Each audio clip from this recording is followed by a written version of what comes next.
Bonjour, Monsieur Lee Salim, et je vous remercie beaucoup de m'avoir accueilli ici au Sénat dans votre lieu de travail ici. Merci beaucoup, monsieur.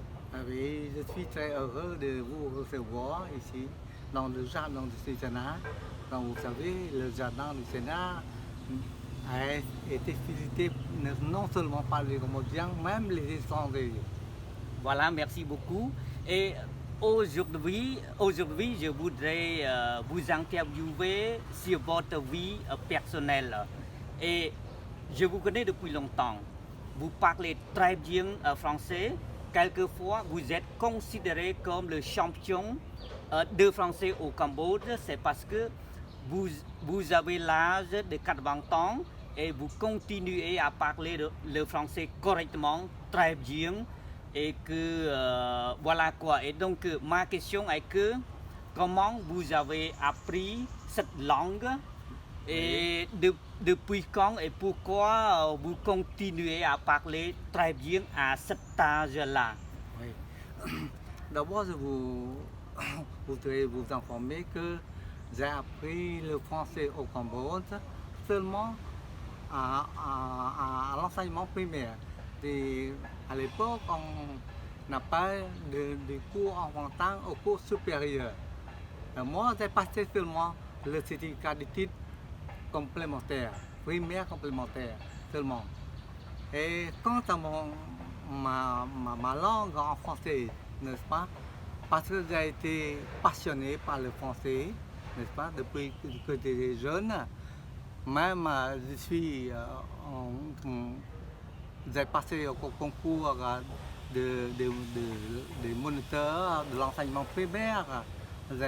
J'ai toujours opté le français depuis que j'étais jeune. C'était en quelle année vous avez appris le français seulement au primaire? C'était en quelle année? C'est-à-dire dans les années 60, avant 60 même, n'est-ce pas? Entre en 58 et 60, 55, 56 à 62. C'est-à-dire vous avez terminé seulement le primaire, oui, et après vous finissez, vos études à ce moment-là. C'est vrai. Moi, j'ai passé le certificat d'études le premier. À l'époque, on a donné la bourse à continuer les études à l'école normale. D'accord. Mais à cause de ma pauvreté, à cause que je suis orphelin, mon père est mort au Laos. Ma mère n'a pas le moyen de me transmettre, de me passer à l'école normale à Phnom Penh. Vous voyez, j'habite à Plégram. D'accord, dans la province de Kandal.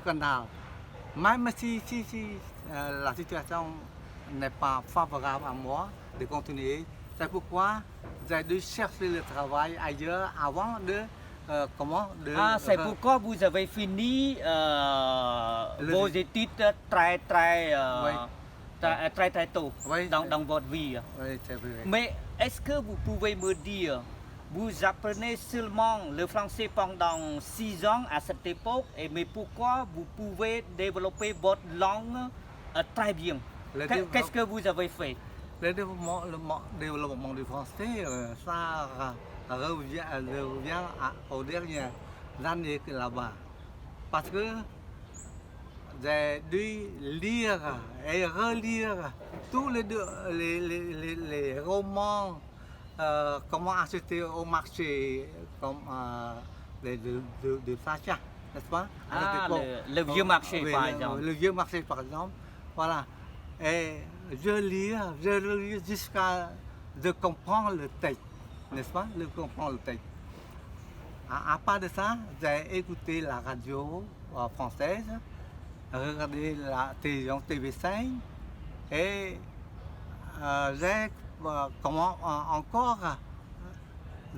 j'aimerais parler beaucoup avec les Français, surtout les Cambodgiens francophones. Voilà. Si j'ai bien compris votre vie concernant la langue française, vous avez appris pas beaucoup. C'est-à-dire vous avez appris un peu à l'école, Mais après, vous avez appris vous-même, Oui. grâce par exemple à l'écoute de radio française, Oui. de télé française, Oui. et puis via les discussions avec les Cambodgiens francophones. C'est ça? Oui, c'est vrai. Et en autre mot, c'est la passion. C'était la passion d'aimer le français. Mais pourquoi vous aimez? Pourquoi vous avez cette passion-là? Est-ce que vous pouvez me dire? On veut dire que c'était quand je lis et je comprends le récit, ça m'intéresse et qui absorbe, qui me pousse à trouver les autres documents à lire. Mais entre la langue khmer et le français, lequel vous préférez le mieux? C'est-à-dire, j'ai préféré les deux. Les deux, Les deux. oui. Et vous êtes très bon entre les deux langues. Oui, c'est vrai. Si je comprends les nouvelles langues françaises, langue khmer, je dois comprendre la langue française. Comme les nouveaux mots khmer, par exemple, Samahandakam, oui, je dois comprendre le mot l'intégration. L'intégration. Oui. C'est vrai. Combien de langues parlez-vous par exemple? Jusqu'à maintenant, vous parlez l'anglais, vous parlez d'autres langues ou pas? À part du français, les autres langues sont pas très peu.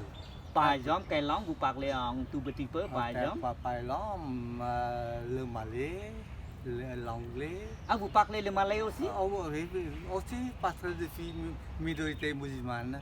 Ah, d'accord. Vous Ah. parlez beaucoup ou vous parlez un tout petit peu? Un tout petit peu. Un peu de vietnamien, c'est quoi ça va? Ah, d'accord. oui. Bon, revenons à la langue française. Par exemple, vous avez appris très peu, mais grâce à votre travail, est-ce que vous pouvez me raconter la vie de travail, par exemple, votre vie de travail? Qu'est-ce que vous avez fait dans le passé, par exemple? Vous travaillez pour quelle institution dans le passé? Depuis la libération des Khmer Rouges en 1979, ma carrière est très variée. D'abord, comme personnel du ministère des Affaires étrangères, puis personnel de l'OTAC, c'est-à-dire la chronique. Hein. Oui. Après, comme vous savez, c'est le Cambodge. Vous travaillez pour Cambodge Soir, Oui, Cambodge le Soir. journal francophone Oui. au Cambodge. Au Cambodge, mais dans l'administration, pas dans la section journaliste. Ah, Oui, oui. vous n'étiez pas journaliste. Ouais, oui. Voilà. Je suis dans. D'abord, le Cambodge Soir, c'est avant Cambodge Soir, c'est les éditions du Mekong.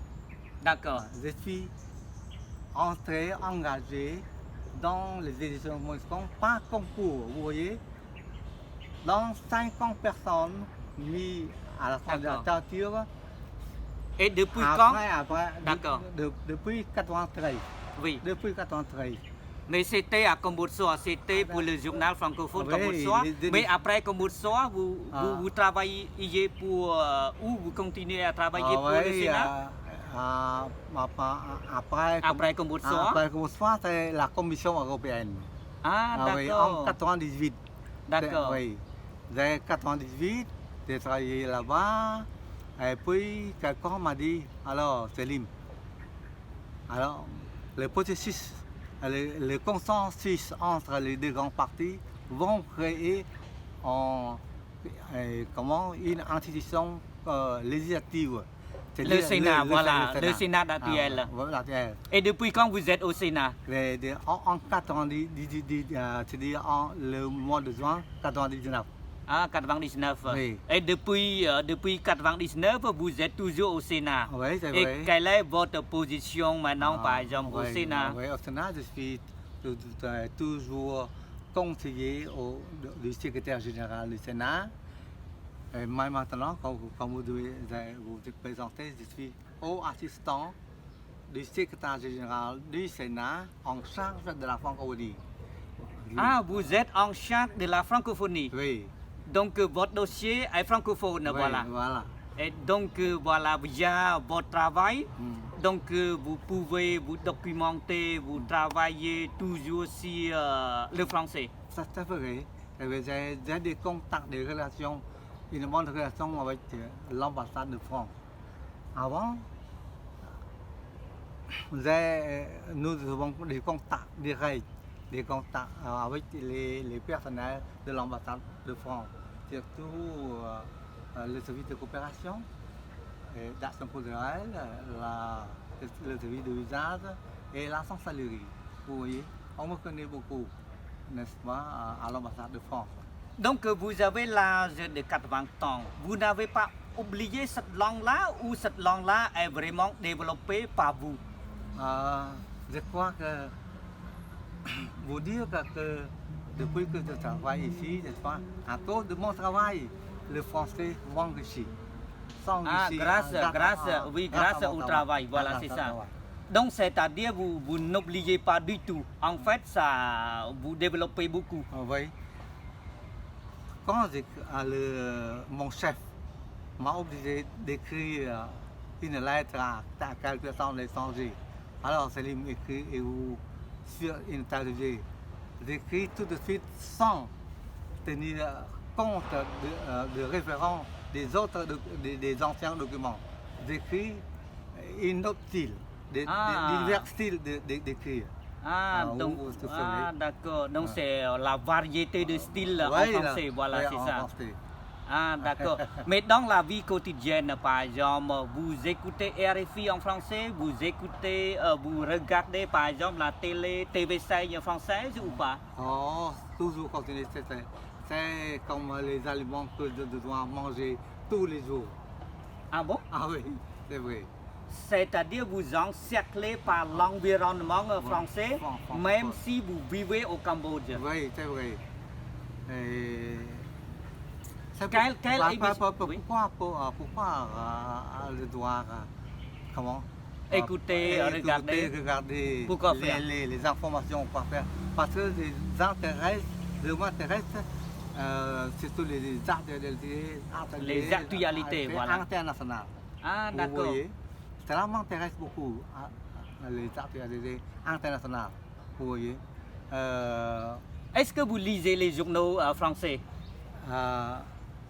Oui, avant, je lis les journaux français après avoir lu par le secrétaire général. Parce que le journal français ici est très cher. Est très cher, n'est-ce pas? Elle lit Le Monde diplomatique, Le Figaro, le Paris Mat, le secrétaire général a ajouté, après elle m'envoie. Il l'achète tous les jours là? Non, pas tous les jours, par semaine. Par semaine ou par mois? Oui, c'est vrai.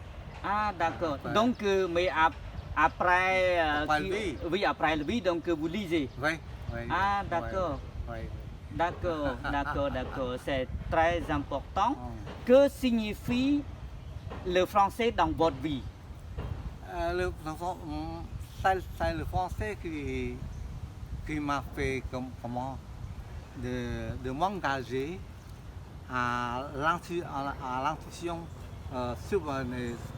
suprême de l'État, comme le Sénat. Vous voyez, c'est normal. Vous voyez, moi je ne crois pas moi-même que je dois être responsable de la francophonie comme conseiller, comme du secrétariat général du Sénat, de la section cambodgienne de l'APF. L'APF, comme vous savez, Assemblée parlementaire de la francophonie, tous les années, j'ai accompagné le secrétaire général pour prendre part à l'Assemblée générale de l'association des secrétaires généraux des parlements francophones. Comme la semaine dernière, je viens de rentrer de la Belgique, où se tient au lieu l'Assemblée générale de l'association des secrétaires généraux des parlements francophones. Vous parlez très bien le français, oui. Mais par contre, on peut désoler cette langue, on peut abandonner par les jeunes Cambodgiens. Oui. Est-ce que cette langue sera morte un jour? Je crois que non. Je parle de ma famille, n'est-ce pas? Mon petit-fils est professeur à l'Institut français du Cambodge. Mon petit-fils, Ah, Salih d'accord, Lefa. d'accord. Vous savez, vous êtes bien Oui, au courant. je le connais depuis comme ça. oui. On s'est rencontrés de Oui. temps en temps, Oui, voilà. oui. Mais maintenant, le 1er octobre, elle s'envolera pour la France. Là. Elle travaille pour Front Volontaire. Ah, d'accord. Il ou elle? Il, Ah, d'accord. il, Salih Lefa. Et vos enfants, ils euh, parlent français également comme vous? Mais malheureusement, mon enfant est anglophone, sont anglophones. C'est un peu le contraire. Ah, Alors. ouais. Votre petit-fils, Oui, sont francophones. oui, voilà, suivent votre parcours, mais Oui. vos enfants Oui. ne le suivent pas. Oui. Vous Oh, êtes oh, un oh. peu dommage, non? C'est un- Non, non, parce que mes petits-fils sont francophones maintenant. Mhm. Sa sœur, la sœur de mon petit-fils, hein, elle suit l'Institut des langues étrangères D'accord, au département francophone. d'accord. Elle est en deuxième année. Vous voyez, elle suit la cour de son frère. Ah, d'accord. Donc, votre famille, je pourrais dire, c'est une famille un peu francophone, anglophone, un Ouais. tout petit peu. Ok. À vrai dire, c'est francophone plus que anglophone. Oui, francophone plus que anglophone, voilà. oui. Les deux langues, laquelle vous préférez la plus?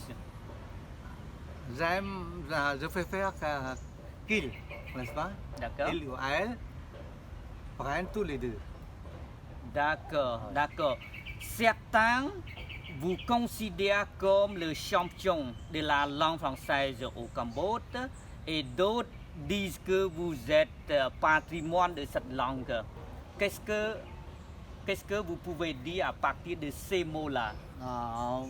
Vous savez ça fait pourquoi ici, au Sénat, c'est moi le premier en tant que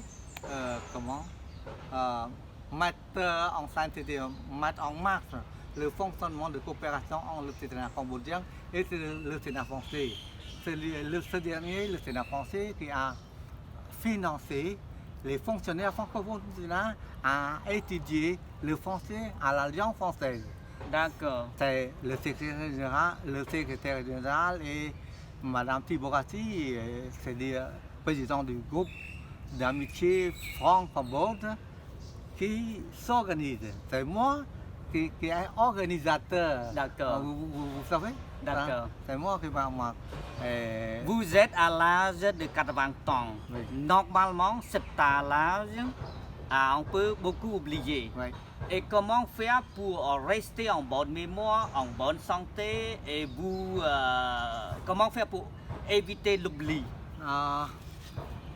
Parlant de la santé, je suis un peu faible maintenant, n'est-ce pas? Il faut Reconnaître. Oui, reconnaître. Mais d'autre part, Mais la santé mais mentale, la santé mentale, voilà. mentale, au contraire, tout est contraire. Elle reste, mais elle se développe. Ah, Vous d'accord. savez, elle se développe. C'est-à-dire la santé physique Oui, s'est affaiblie, Oui. mais la santé mentale, je m'excuse, Se développe, s'améliore. s'améliore. C'est vrai. la santé mentale est très bonne. Oui, oui, oui. Votre mémoire est très bonne. Je crois que Pourquoi? Vous pouvez me dire? me dire comme vous savez, parce que d'abord c'est le contact, les relations avec les étrangers. Comme c'est passé avec le secrétaire général à la réunion de l'Assemblée parlementaire de la francophonie, de l'association des secrétaires généraux des parlements francophones, m'a permis de rencontrer les francophones, les étrangers D'accord. francophones. Alors tout le monde aime, me préfère. Et on connaît M. Selim, toujours avec le M. Ombré. Donc, c'est-à-dire qu'il faut un peu beaucoup travailler et Ah, puis oui, oui, ça, c'est ça, vrai, c'est ça garde la bonne santé Oui. pour la mémoire. Oui. Par D'accord. exemple, de prendre un exemple, en 2016, nous sommes à Rabat, au Maroc. D'accord. Oui. Le secrétaire général m'a dit, Selim, cherchez-moi la constitution de ce pays et le règlement des deux chambres du Parlement marocain. Je dis, oui, d'accord. Et vous, le secrétaire général, vous pouvez aller visiter les bâtiments de l'Assemblée nationale du Maroc. Et moi, je vais chercher. moi je vais contacter tout de suite avec le chef du cabinet du Parlement du Parlement marocain. Et D'accord. à midi, tout est fini. Ah. J'ai tous les documents. Vous avez collecté tous les documents, Ah, voilà, oui. c'est ça. Ça, c'est à cause de notre Intellectuel, voilà. Oui. Ouais. Je dois contacter quelle personne pour avoir tout de suite les D'accord. documents très rares comme ça. D'accord. n'est-ce pas? Donc, est-ce que vous avez, je répète encore une fois, vous avez 80 ans, est-ce que vous êtes paresseux de travailler, de ne plus apprendre ou ça,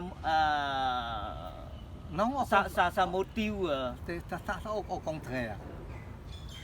J'ai toujours la motivation de travailler, mais c'est la santé seulement qui me gêne. Oui, c'est Vous voyez, oui, n'est-ce la pas? santé physique, Oui, voilà. la santé physique qui me dérange. Sinon, vous avez toujours de la motivation Oui. très forte Je ne veux, à je travailler. ne veux pas rester à la maison sans travail. Sans travailler, non, vous ne Non. pouvez pas le faire. Non, pas le faire. Ça vous rend ennuyeux. Oui, c'est vrai. C'est pourquoi j'ai un mot à dire aux jeunes générations Oui, qui veulent développer le français ou d'autres langues étrangères. Il faut qu'ils soient curieux. Les hommes curieux les emmènent à chercher le travail, à trouver la chose, les livres, toutes les choses pour améliorer ses connaissances générales et ses langues. d'accord.